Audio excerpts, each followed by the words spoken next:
Hey, it's Andrew Klavan with this week's interview with Michael Shellenberger. I'm really delighted to have Michael on. He is a terrific investigative reporter, and I've said this a million times. It's still one of the many things that we need more of is good independent investigative reporting. He has a Substack called Public, which is absolutely terrific. He's the CBR Chair of Censorship, Politics and Free Speech at the University of Austin, best-selling author. He has a book called Apocalypse Never and one called Fran-sicko.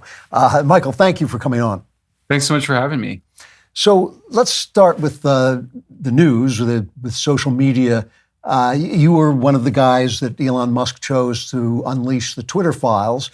And recently this has come before the Supreme Court, a bunch of states suing the Biden administration for trying to shut down voices. I thought some of the things the court said sounded pretty skeptical of stopping the government from doing this. How did you feel about the case, and where do you feel it's going? Well, I share your concern. I think that I was there on Monday. I got in line bright and early and got in to hear in person the interaction between the attorneys and the Supreme Court justices. I think that our side didn't argue it as well as we could have. I think it's a complex issue. I was disappointed by the reaction, I think, from the justices on two levels. First, they didn't seem to understand the difference legally between newspapers, traditional media, and social media platforms. You and your listeners may know that in 1996, there was a law passed that, as part of the Communications Decency Act, called Section 230, which explicitly distinguishes between publishers like the DailyWire, like Public on Substack, and social media platforms like Substack, like X and Facebook. And they didn't seem to understand the difference. And so they think they sort of implied that it was the same thing for a politician to talk to a reporter and say, hey, I don't think you should cover that. That's something politicians do all the time. And that was something that Brett Kavanaugh in particular expressed some familiarity with, given his time working in the White House. That's very, very different from what was being discussed in this case, which was a mass censorship effort coordinated by various parties, but one of the worst ones was coordinated by something called Stanford Internet Observatory, where they would literally provide many, many tweets and posts to the social media platforms asking them to be censored without the person's knowledge. That's very different than talking to a reporter and trying to talk them out of a story. So that was the first problem. The second problem is I just don't think they had a very strong commitment to the First Amendment. And you could hear this with Justice Ketanji Brown Jackson's comments. She said something to the effect of, doesn't the First Amendment get in the way of the government's ability to censor speech? It was like, yeah, that's exactly why we have the First Amendment. That's what the First Amendment's for. She also said something like, well, what if, for example, there's a bunch of videos going around showing people jumping out of windows and then kids start jumping out of windows? Shouldn't the government stop those videos? Well, no, the government should not stop that. That's not illegal speech. There is some illegal speech. Famous examples include child pornography or lying to you in order to steal your money. That's fraud. Or deliberately lying about you in order to ruin your career. That's defamation. Very high bar for those things, but nonetheless, those are some very limited exceptions to fraud. They don't include jumping out of buildings, because if it did, then one of my favorite things in the world to watch on Instagram Reels would be illegal. And by that, I mean parkour, the wonderful sport of parkour, which includes literally people jumping out of windows.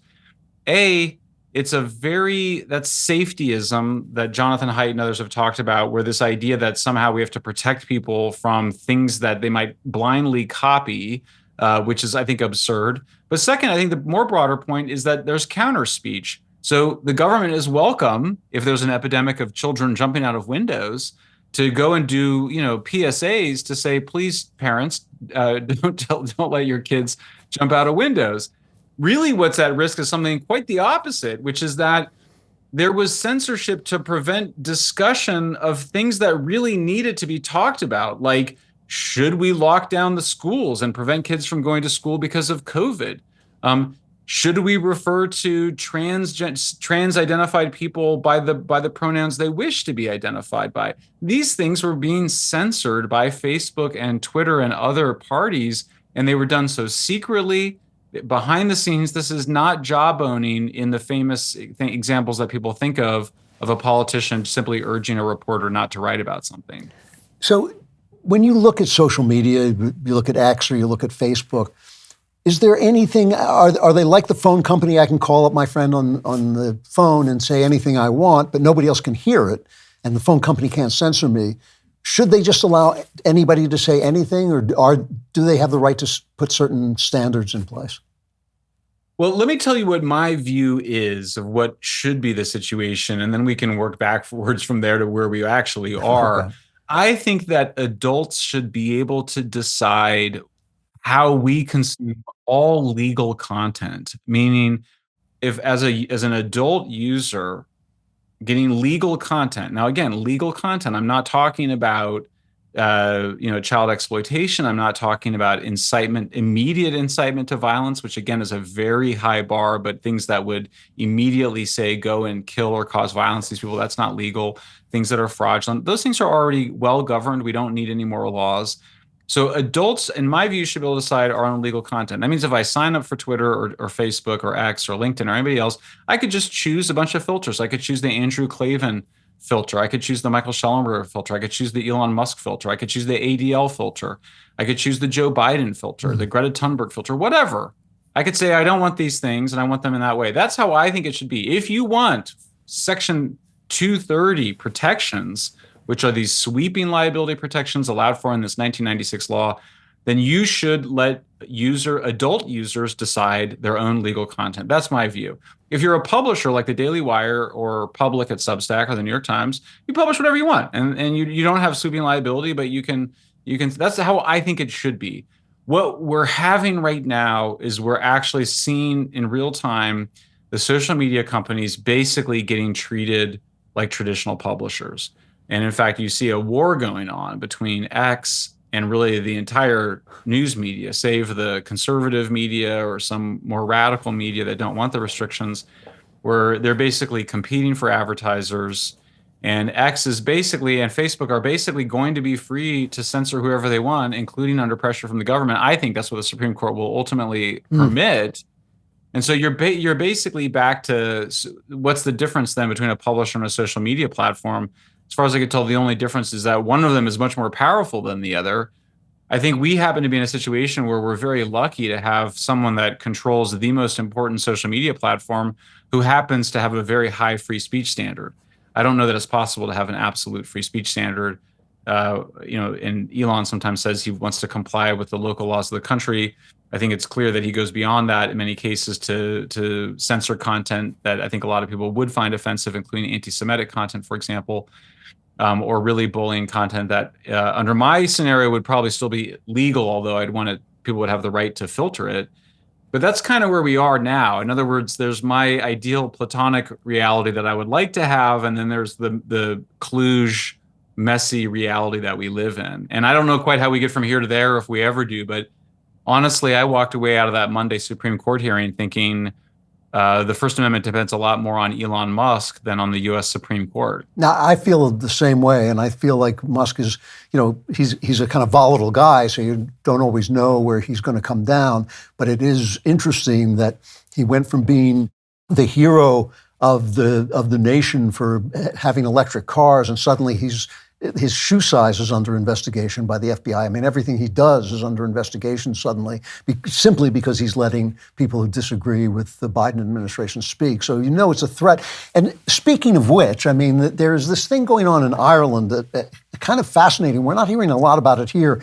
But your reaction sort of startled me, I have to admit. It kind of woke me up because your reaction to this was that this is a 4 or 5 alarm fire. Can you explain what's going on over there and why you think it matters to us? Well, it's a 5 alarm fire, not just in Ireland, but in countries around the world. I mean, it's very shocking. I mean, you saw the Scottish police. This is the front page story in the Scotland Herald, is that the Scottish police have been given instructions on enforcing a hate speech law, including against stand-up comedians. Now, the response from the police in Scotland was to say, well, we're not targeting stand-up comedians. But the point of the article was accurate, which is that this is a hate speech law that could be applied to stand-up comedians. I mean, just think of Ricky Gervais or Dave Chappelle or Louis C.K. or Joe Rogan. Think about them potentially being prosecuted for things they said. That's the reality right now in Scotland. In Ireland, the proposal is that the police be allowed to invade your home, confiscate your phones and your computers to search for hate speech. In Canada, Prime Minister Trudeau's party has proposed legislation that would allow up to life in prison sentences for hate speech, particularly genocide denial. We're seeing in Brazil a huge push by the government to criminalize particular forms of speech, and so for me, and the United Kingdom last year passed its online safety bill. It's always the same name. It's a hate law, hate speech law, online safety. And whenever we've done a bunch of reports on the investigative reports on each of these countries. People can go to public.substack.com and look at them, but we've done them on Brazil, on Germany, on Canada, on the UK, on Ireland, and what you see is the same set of actors in all of these countries. People, think tanks with very clear ties to governments and probably the intelligence community, groups like Aspen Institute, which are heavily funded by the US State Department, groups like the Institute for Strategic Dialogue, heavily funded by NATO and the Atlantic Council. And you see them pushing for these laws alongside basically left or center-left parties and political coalitions. And then you see the same philanthropic actors, George Soros, Piero Midyar, Craig Newmark. And you might think, well, maybe this is just cultural, maybe it's just political, but there is clearly an undercurrent in all of these places of involvement by the state, and particularly intelligence and security agencies. It's very alarming. And it clearly, all of the other research that we had been doing on censorship, we would see initiatives that came out of 2016, witnesses, trustworthy sources telling us that there were conversations, including at the Obama White House in early 2017, talking about they don't want a repeat of 2016, by which they meant first and foremost the election of Donald Trump, but also the Brexit. So it is very clear to us that there was a counter-populist reaction to the events of 2016, and that you start to see the various abuses of power, including to get censorship, but also to spread disinformation. The case I worked on at Twitter was the Hunter Biden laptop, and the way that both that foreign and current FBI officials worked together inside the social media companies where some of them had worked, from the FBI, going to them and saying, hey, there might be some sort of Russian disinformation relating to Hunter Biden, doing that at the moment that FBI had the Hunter Biden laptop and were monitoring Rudy Giuliani, who was selling that story to the news media. Those kinds of events should absolutely give you the creeps. It appears to be part of a broader abuse of power, a broader weaponization of the government that we've seen, including around events of January 6th, the mysterious disappearance and deletion of all Secret Service text messages on January 6th, the mysterious appearance of 2 pipe bombs planted on January 5th, supposedly for January 6th, with a 60-minute kitchen timer, which meant there's no way they would have been planted on the 5th or the 6th. A whole FBI whistleblowers who talk about the entrapment of people to do a fake kidnapping hoax in Michigan. These things are all proven. These are not theories. These are proven abuses of power, fitting a pattern of a counter-populist backlash aimed at censorship, electoral interference, and even at greater extremes, the incarceration of political enemies of the state being proposed in places like Canada, Ireland, and Brazil. How much of a conspiracy are you talking about? Just so I'm clear, when you say that intelligence agencies are involved, you're talking about different countries. You're talking about the English-speaking world, basically. Are they in contact with each other? Are they saying we have to stop this kind of thing from happening? Well, the first thing to understand is that we know that the so-called Five Eyes nations, which are the English-speaking nations of the U.S., the UK, Canada, Australia, New Zealand, who have been we know they've been working together since World War II to spy for each other. We know that with the Edward Snowden revelations of 2013, we know that they've been working together to engage in mass surveillance across countries. And then we recently reported that John Brennan, the former director of the CIA under Obama, targeted 26 members that were 26 Trump associates for what they call, for people in the intelligence community, call reverse targeting, where they would, quote unquote, bump a Trump associate, usually these were young and inexperienced guys. George Papadopoulos is the most famous one, where somebody working for a foreign intelligence agency, an asset, you would say, would bump into them and say, hey, let's have a drink. And they would report then back to the CIA that something was told to them about Trump campaign collusion with the Russians. Our story advanced on other stories that had come out until then, but we have good sources that tell us that there was a weaponization effectively of the Five Eyes spy network by John Brennan under the Obama administration in order to basically create the Russia collusion hoax.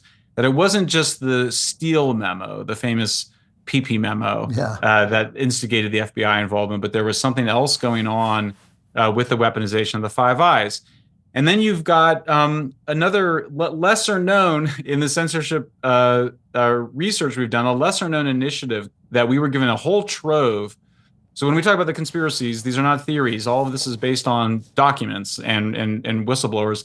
There was something called the Cyber Threat Intelligence League that was created, and it was created by two people, Pablo Brewer, who worked for the U.S. military at the time, and Sarah J. Terp, who worked for the British military at the time, working on an initiative that would basically that was looking to early initiative on censorship in 2017 through 2020, that was basically trying to hide censorship initiatives as cybersecurity.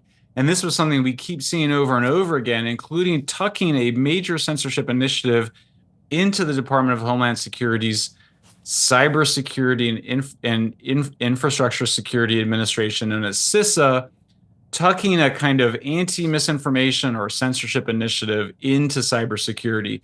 So when we say how much of this is coordinated, a lot across borders, it appears. We also see coordination with the same philanthropies. The two big ones are Soros and Omidyar, but also Craig Newmark. We see similar think tanks involved, the Institute for Strategic Dialogue, Atlantic Council, and then we see similar tactics like hiding these things, claiming these things are cybersecurity, but also using the censorship. This is an important and subtle distinction, often using the censorship as a way to spread disinformation. For example, in 2020, I didn't give much credence to the Hunter Biden laptop because it had been censored. And I had thought, well, if it was evaluated by Twitter staff and they said that it was hacked materials, then it really looked fishy. Turned out that Twitter's own staff had evaluated the Hunter Biden laptop, found that it had not violated their terms of service. And then because of pressure from the former general counsel from FBI inside Twitter, they reversed their decision and censored the Hunter Biden laptop anyway. So I think you have to view it the way they view it. The people involved in these influence operations, these disinformation operations, they view themselves as trying to get control of the information environment in general, and in particular to stomp out narratives that they're against. Narratives meaning climate skepticism, COVID skepticism, vaccine hesitancy. They're trying to control the information environment and control how people think about the information, not just do censorship. Censorship is sort of a crude tool for a bunch of very sophisticated people that are thinking next level and actually actively spreading disinformation in some cases. I sent a portrait to Paint Your Life a few years ago. It was really fun. The process was quick and easy, and I thought their work was great. I held it up on the air. It was really good. It really looked like a portrait, and I'm confident you'll like it too. With Mother's Day and Father's Day around the corner, Paint Your Life is the perfect gift for someone you love. They create hand-painted portraits that fit almost any budget and are a great gift idea for your mother, your father, or both. Paint Your Life seriously transforms your photos into one-of-a-kind, beautiful, hand-painted portraits by professional artists. What I really love is how they can create anything you imagine. Put yourself in a location you've always wanted to go to, or add a lost loved one to a special occasion to create the portrait of your dreams. You can choose the artist and art medium, whether that's oil, acrylic, watercolor, or charcoal. They even have a great selection of quality frames. Their user-friendly platform lets you order a custom-made, hand-painted portrait in less than 5 minutes. You'll get your professional hand-painted portrait in as little as 2 weeks. Give the most meaningful gift with paintyourlife.com. There's no risk. If you don't love the final painting, your money's refunded, guaranteed. And right now, as a limited time offer, you get 20% off your painting and free shipping. To get this special offer, text the word Andrew to 87204. That's Andrew to 87204. Paint your life, celebrate the moments that matter most. Message and data rates may apply. See terms for details. When you look at the normal media, what they call the mainstream media for some reason, and you see, just for instance, the thing that happened recently with Donald Trump talking about a bloodbath, which then became his war. Right. I mean, it was hilarious, but it was also kind of terrifying. Are they consciously part of this, or are they just useful idiots? Well, that is an extremely interesting question, and I don't have the full answer for it. I mean, there's definitely a set of journalists who keep showing up, who are, I consider, very suspicious characters. I think they're people at most innocently, you could say they're very close to the intelligence community. People like Brandy Zadrozny, for example, shows up a lot from NBC as somebody that kind of feeds a lot of the same narratives that you see coming out of but there are also similar narratives that come out of the Democratic Party. So sometimes you think, is it the Democratic Party, is it the intelligence community, who's feeding this stuff? The bloodbath, for me, I mean, I also think these journalists are also well trained now. I mean, they certainly look to each other. There's a herd quality to it. But the bloodbath thing did scare me a little bit, in the sense that I see the way the media tries to twist the meaning of these things as ways of creating justifications for crackdowns that would violate fundamental civil rights and constitutional freedoms, including freedom of speech. But we saw, for example, January 6th, you see this whole thing was constructed as though it was a coup. I mean, it was at best, it was a failure, an accidental failure of security. At worst, it was a deliberate reduction of security in order to create chaos. But the over-prosecution, the persecution of people who, frankly, were not, I mean, I don't think they should have violated, they shouldn't have trespassed, they shouldn't have gone in there, sure. But these ridiculously long sentences, that appears to us to be part of a strategy to frame January 6th as a coup attempt. I mean, many of my progressive friends and family think January 6th was a genuine coup attempt. And I explained, I said, I've done work in Latin America. I'm familiar with the history of coups. That's coups. You have tanks attacking the Congress, you take over the media. Yeah. It's not a bunch of guys hanging from, trying to kind of clamber in and then walking through. It's just a real confusion. But I do think a lot of Americans we're looking at basically a disinformation effort that went from 2016 until today, aimed at framing Trump supporters as a threat to democracy, as violent extremists. And that's the same playbook then they use all over the world. The German farmers are being portrayed as violent extremists. The Canadian truckers, violent extremists. As a reporter, you go out and I did interview the Dutch farmers. They're very similar characters as the German farmers. They're farmers. They're mad because the energy prices are high. They're actually not. I mean, sure, there's conspiracy theories everywhere, and maybe there's some German farmers that are like sympathetic to Putin, but the framing of the farmers as though they're Russian agents, that they're at risk of violence, that's very creepy and totalitarian, and I really should chill you, and we have to push back against it right away. So when I hear the bloodbath thing, I go, well, there they go again. They're going to try to suggest that Trump and his supporters are dangerous violent extremists. And I say this, by the way, as an independent. Never voted for Trump. Yeah. I'm not gonna vote this year. I like being an independent journalist, but I am very disturbed by this. It's not just demonization, it is, but I worry that they're trying to create a predicate, a justification for violating civil liberties and interfering in the election. You recently, and another great coup, by the way. I really appreciate any investigative reporting that's going on. You recently released a cache of documents from the World Professional Association of Transgender Health, WPATH, I think they call it, and that showed immense abuses and actually seems to have moved the British government to curtail the National Health's use of hormone blockers on children. Can you explain what was in that cache of documents to begin with? Well, sure. And I think, and probably, most of your listeners and a lot of Daily Wire readers and supporters know that they are giving puberty blockers to kids at very young ages to stop their puberty. They're giving testosterone to girls, estrogen to boys who think that they're the opposite sex. And they're even performing surgeries on children, adolescents, and vulnerable adults. The documents that we received, which included written discussions from a discussion board that's part of this transgender health organization called WPATH, and a video, what was so damning about it, I think, there was a lot about it, but it showed extreme medical mistreatment of children, adolescents, people with schizophrenia, people that were homeless, people that were in psychotic states, people that were clearly not in a state of mind. And you could, even if you think there are people who were born into the wrong body, that's not something I believe. I think we're all born in the right body. But nonetheless, even if you did believe that, they're not even attempting to disentangle it from schizophrenia or multiple personalities, now known as dissociative identity disorder, or from anxiety, or from autism, or just being gay. So that was one of the first shocking things. The second shocking thing is that, particularly in the video, these WPATH members admit that they are not getting what is known as informed consent from either the children or their parents.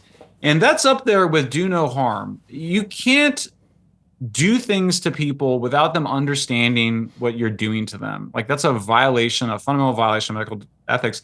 And yet there they are having a Zoom conversation talking about how the 14-year-old doesn't understand that they will be sterile and what the implications of sterility are for them. God. And instead, and there they are having that conversation, and instead of saying, well, therefore we shouldn't perform these surgeries on the 14-year-old or give them puberty blockers, they say, yeah, it's a real gap. They say a real lacuna, a gap in our research. Well, it's not a gap. It's a fundamental problem. These children cannot consent.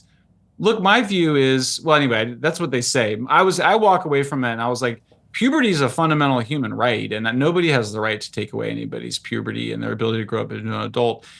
We say these things should not be occurring to children, adolescents, and vulnerable adults. Maybe there's some adults, who, they go through a whole set of things to be sure that this is not some other mental illness. I'm open to that. But this is really people that are clearly, they don't know what's happening to them. I think it's probably the biggest medical mistreatment scandal in modern history. It's certainly as bad as Tuskegee and lobotomies, but it might be worse because there's just so many more people that have been impacted, and it's been going on for such a long time. No, I frequently say that if Mengele had explained this stuff to Hitler, Hitler would have recoiled in horror. I think that, it's just amazing that it's going on in a country of this level of sophistication. Is there some, and I'm not trying to get, crazy conspiratorial, but is there some connection between this transgender ideology, which seems to me literally psychotic, the environmental panic, which just seems ill-informed to me and, completely unbased in any science. There is some kind of climate change, but there always is. And the censorship effort, are these things related? Is there some connection there, a thread there that helps is there some reason you keep coming back to the same organizations, finding them all supporting the same thing? Yeah, I think so. I think they have a lot to do with each other. And I would say the first thing you would notice is that on each of those issues, you see liberal elites in particular, who are in some ways the most civilized members of your civilization. They're the best educated, they're the wealthiest, they're the most informed. They are directly attacking fundamental pillars of liberal democratic civilization.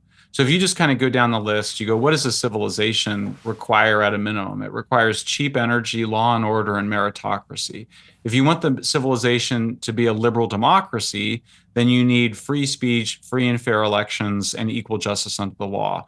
If you would like the civilization to continue, then you need to have reproduction and you need to produce more human beings and have more children. So you kind of go, there's 7 fundamental pillars of liberal democratic civilization, and they're all under attack. And the attack is basically focused on treating those pillars as obstacles to taking care of people or taking care of the natural environment. And I think that there was these, Jonathan Haidt, the psychologist, talks about how traditional cultures and conservatives all hold a set of core values around things like freedom, tradition, loyalty, sanctity, purity. But that what characterizes progressives, liberals, is that they really opt out of them and they focus on a single one, which is care and compassion. In Fran-sicko, I amend his theory to say that progressives still have those other values, but they're only for the victims. And so you've got something called victimhood ideology that divides the world into victims and oppressors. And to victims, everything should be given and nothing required.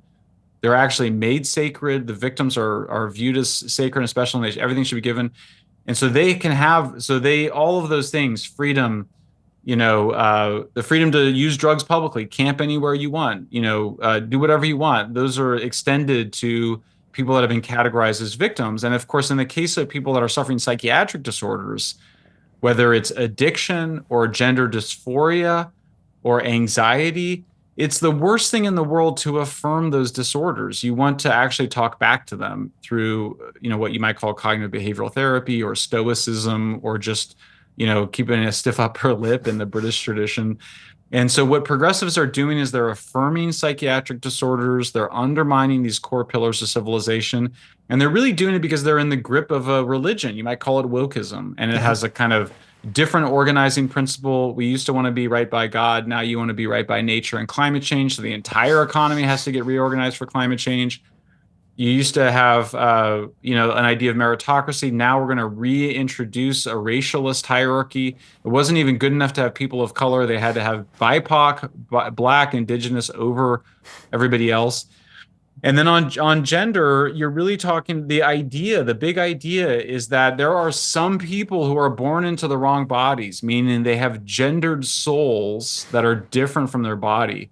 So this is, I think, a consequence of nihilism, the secularization of the society. You have people that don't believe in traditional religions. Some people are able to maintain a commitment to liberal democratic civilization that, while being atheists, Steve Pinker, Michael Shermer, Richard Dawkins, these are the famous kind of anti-woke liberals who are also atheists. But I just think a lot of other woke people, other progressive people, they end up needing to create a new religion, and that's what they've done. And so you've got a kind of a woke religion that's created this fanaticism and this dogmatism that then ends up undermining those fundamentals of civilization, including free speech. They don't want free speech. They just want to impose this orthodoxy on the society. That was as concise and complete an answer to a very complicated question as I think I've ever gotten. Michael Shellenberger, thank you so much. Where do you want people to start looking for your stuff if they're trying to find you? Well, people can certainly find me on X at Shellenberger, or on the Substack, which is public.substack.com. Yeah, I recommend the Substack highly. It's really great. Michael, I hope you come back again. I really enjoyed talking to you. Thank you. I'd love that. I'd love to come back. Thanks, Andrew. Appreciate you. That was terrific, and I really do recommend his Substack. I think that along with culture and art and entertainment, what conservatives, if I may call them that, people trying to conserve freedom and conserve the liberal world order, what they need is investigative reporting and reporting power. We don't have enough of it. That is, Michael Shellenberger is an excellent reporter. And if you want to get more wonderful satire, entertainment, and commentary, you want to come to the Andrew Klavan Show on Fridays. I'm Andrew Klavan, and I will see you there.